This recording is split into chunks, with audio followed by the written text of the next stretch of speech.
কেশবনগর রাজ্যের এক ছোট্ট গ্রামে আদিত্য নামের এক পরিশ্রমী কৃষক বাস করত। আদিত্যর পরিবারে তার বাবা মা ছাড়াও তার একটি ছোট বোন ছিল, যে বিবাহযোগ্য বয়সে পৌঁছে গিয়েছিল। একদিন আদিত্য খেতে হাল চালাচ্ছিল।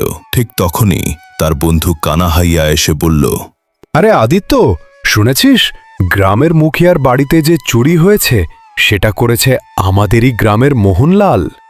আর যখন ওকে জিজ্ঞাসা করা হলো কেন চুরি করেছে, তখন সে বলল নাকি মজবুরি ছিল। ও আরও বলল সে নাকি চুরি করতে চায়নি, সবই নাকি ভাগ্যের খেলা। আরে এ কাজ তো তারাই করে যারা পরিশ্রম করে না আর সবসময় ভাগ্যের উপর নির্ভর করে থাকে। বোকা কোথাকার বোকা, এতটুকুও বোঝে না যে পরিশ্রম করলেই তবেই ভাগ্য গড়ে ওঠে। এতটা বলে আদিত্য আবার হাল চালাতে শুরু করল। কানাইয়া সেখান থেকে চলে গেল। সন্ধ্যার দিকে যখন আদিত্য বাড়ির পথে ফিরছিল, তখন হঠাৎ এক সাধু ডাক শুনতে পেল। এই যে থামো। আদিত্য পিছনে তাকিয়ে দেখে এক গাছতলায় এক সাধু বসে আছেন। তাকে দেখে সাধু রহস্যময় ভঙ্গিতে হাসলেন। কি হয়েছে সাধু মহারাজ, আমায় কেন ডাকলেন? কিছুক্ষণ আগে তুমি তোমার বন্ধুর সঙ্গে যে কথা বলছিলে, আমি তখন তোমার ক্ষেতের পাশে গাছতলায় বসেছিলাম। তোমাদের সব কথা শুনেছি। তোমার ভাগ্যের সংজ্ঞা আমার বেশ ভালো লেগেছে। তাহলে কি বলতে চাইছেন সাধু মহারাজ? দেখো, যে মুখিয়ার বাড়িতে চুরি করেছে সে চোর সত্যিই বলেছে। সে মজবুরির কারণে চুরি করেছে। মজবুরি মানুষকে এমন সব কাজ করায় যা আমরা কল্পনাও করতে পারি না। সেই চোর ঠিকই বলেছিল, সব ভাগ্যের খেলা। কিন্তু সাধু মহারাজ, আমি এখনো আমার কথাতেই অটল আছি। মানুষ নিজের ভাগ্য নিজের পরিশ্রমেই গড়ে। যখন কেউ জীবনে পরিশ্রম করে না, তখন সব দোষ সে ভাগ্যের উপর চাপিয়ে দেয়। আদিত্য, পরিশ্রমের সঙ্গে মানুষের ভাগ্য ভালো হওয়া জরুরি। যদি মানুষের ভাগ্য ভালো না হয়, তবে তার সব পরিশ্রম বিফলে যায়, সব পরিকল্পনা ভেস্তে যায়। ক্ষমা করবেন সাধু মহারাজ, কিন্তু আমি এই কথায় বিশ্বাস করি না। আমি কোনো সাধারণ সাধু নয় আদিত্য। আমার মধ্যে অতীত, ভবিষ্যৎ আর বর্তমান দেখার ক্ষমতা আছে। খুব শীঘ্রই তুমি আমার কথার মানে বুঝতে পারবে। এতটুকু বলে সাধু সেখান থেকে চলে গেলেন। আদিত্য বাড়িতে পৌঁছাতেই তার মা রুক্মিণী বললেন, ভালো হয়েছে তুই চলে এসছিস, তোকে একটা খুব জরুরি কথা বলার ছিল। কি হয়েছে মা? আদিত্য, এখন তোর বোন মোহিনী বিয়ের বয়সে পৌঁছে গেছে। আমরা তার জন্য একটা ভালো পাত্র খুঁজে পেয়েছি। ছেলেটা খুবই ভালো, আর সে আমাদের গ্রামের জমিদারের এক দুঃসম্পর্কের আত্মীয়। বাবা, তুমি চিন্তা করছো কেন? আমি আমার বোনের বিয়ে খুব ধুমধাম করে দেব।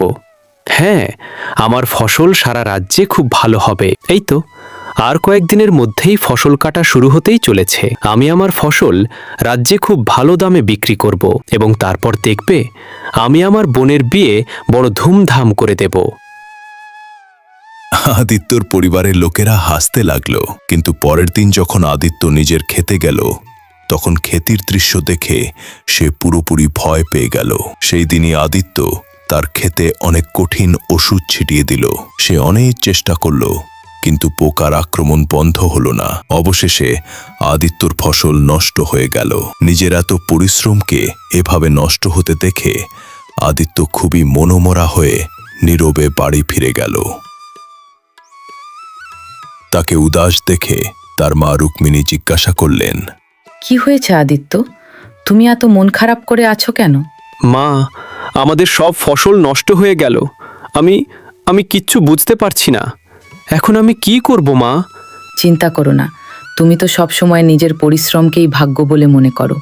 তাহলে কেন কাঁদছো? যাও, জমিদারের কাছ থেকে লিম নিয়ে এসো এবং কেশবনগর থেকে নতুন বীজ কিনে নিয়ে এসো।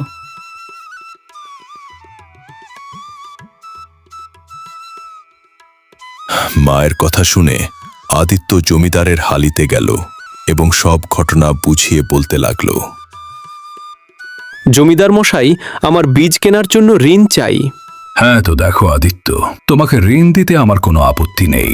তবে তুমি তো জানো যে আমার সুদের হার অনেক বেশি। ভেবে দেখো তুমি কি সময় মতো আমার ঋণ শোধ করতে পারবে। জমিদার মশাই, সারা গ্রাম জানে যে আমি পরিশ্রমী আর সৎ মানুষ। আমাকে একটু হলেও ভরসা করুন।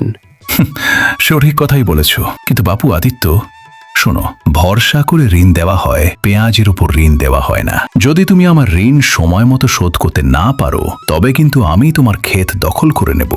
আদিত্য গভীর চিন্তায় ডুবে গেল, কারণ তার কাছে বীজ কেনার টাকাও ছিল না। আগের ফসলেই তার সমস্ত সঞ্চয় শেষ হয়ে গিয়েছিল। ঠিক আছে, আমি রাজি। জমিদার কয়েকটি স্বর্ণমুদ্রা আদিত্যর হাতে তুলে দিল। আদিত্য সেই স্বর্ণমুদ্রা নিয়ে কেশবনগর গেল এবং ভালো মানের বীজ কিনে আনল। তারপর সে প্রাণপণ পরিশ্রম করে খেতে বীজ বুনতে লাগল। কয়েক মাস পর তার ফসল পেকে গেল, কিন্তু যেদিন ফসল কাটার দিন এলো, আদিত্য দেখল তার ফসলে আবার পোকা লেগেছে এবং ফসল একেবারে নষ্ট হয়ে গেছে। এই দৃশ্য দেখে আদিত্যর চোখে জল চলে এলো। সে কাঁদতে কাঁদতে বাড়ি ফিরল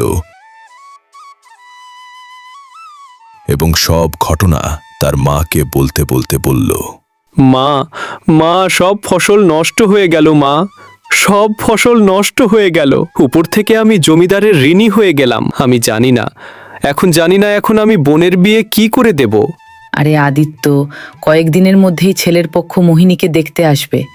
এমন অবস্থায় তো সারা গ্রামের সামনে মান সম্মান নষ্ট হয়ে যাবে আমাদের। ঠিক তখনই সেখানে জমিদার এসে হাজির হলো এবং আদিত্যকে বলল, আরে ও আদিত্য, আদিত্য, আমি আমার টাকা সুদ সহ নিতে এসেছি ভাই। কি হলো ভাই? জমিদার মশাই, আমার সব ফসল নষ্ট হয়ে গেছে। আমাকে আরেকটু সময়ের অবকাশ দিন।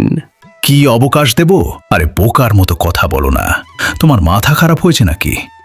আরে সারা গ্রাম জানে আমি কাউকে সময় বাড়াই না। শোনো ভাই, চুক্তি অনুযায়ী আমি তোমার জমি দখল করেছি। এখন যদি জমি ফেরত চাও, তাহলে সোজা কথা, আমার টাকা সুদ সহ ফেরত দাও আর জমি নিয়ে যাও। এতটুকু বলেই জমিদার সেখান থেকে চলে গেল। আদিত্যর হাত থেকে তার জমিও চলে গেল। কয়েকদিনের মধ্যেই তার পরিবার অনাহারে মরার উপক্রম হলো। এই অবস্থা দেখে একদিন আদিত্য তার পিতাকে বলল, বাবা, বাবা, আমাদের জমিও হাত থেকে চলে গেল আর ঘরে খাবারের রসদও ফুরিয়ে গেছে। বাবা, আমার মনে হয় আমাদের মেয়ের বিয়ে আর কখনোই হবে না। শুনেছি কেশবনগরের মহারাজ বিক্রম খুবই দয়ালু। তুমি গিয়ে তার কাছে সাহায্য চাইছো না কেন? তুমি ঠিকই বলেছ মা। আমি আজই কেশবনগর গিয়ে মহারাজের কাছে সাহায্য চাইব। সেই দিনই আদিত্য কেশবনগরের রাজা বিক্রমের প্রাসাদের দিকে রওনা দিল। কিন্তু সৌভাগ্যক্রমে মহারাজ বিক্রমকে সে প্রাসাদের বাইরেই পেয়ে গেল। আদিত্য তাকে প্রণাম করে সব ঘটনা বলল। মহারাজের জয় হোক। মহারাজ, দয়া করে আমাকে একটু সাহায্য করুন। আমার ঘরে কিচ্ছু খাবার নেই আর আমার বোনের বিয়ের বয়স হয়ে গেছে। ভালো, কিন্তু এতে আমরা কি করতে পারি? তোমার ফসলে 2 বার পোকা লেগেছে, অথচ আশেপাশের কৃষকদের ফসলে তা হয়নি।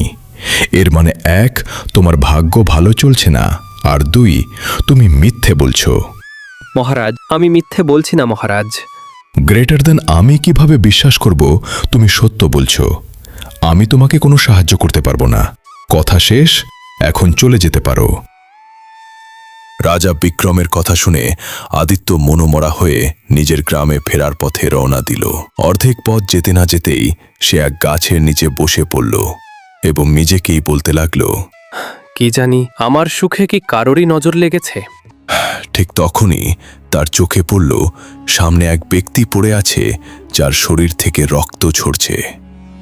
আদিত্য তৎক্ষণাৎ তার কাছে দৌড়ে গেল এবং দেখল, আরে, ইনি তো মারা গেছে। হঠাৎ আদিত্য দৃষ্টি গেল ওই ব্যক্তির হাতে, যেখানে এক বিশাল হীরা ঝলমল করছিল।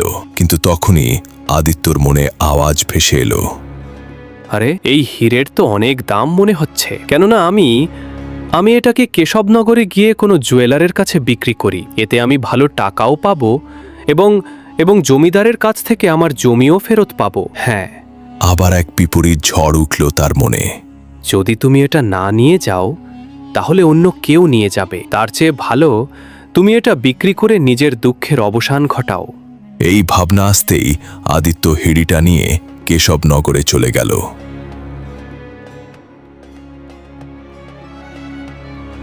গোলাপের পরার মজাদার পার্ট মিস করতে না চাইলে এখনই আমাদের চ্যানেলটা সাবস্ক্রাইব করে বেল আইকনটা অন করে দাও। আর ভিডিওটা ভালো লাগলে একটা লাইক আর শেয়ার করতে ভুলো না। দেখা হবে নেক্সট পার্টে। Bye bye.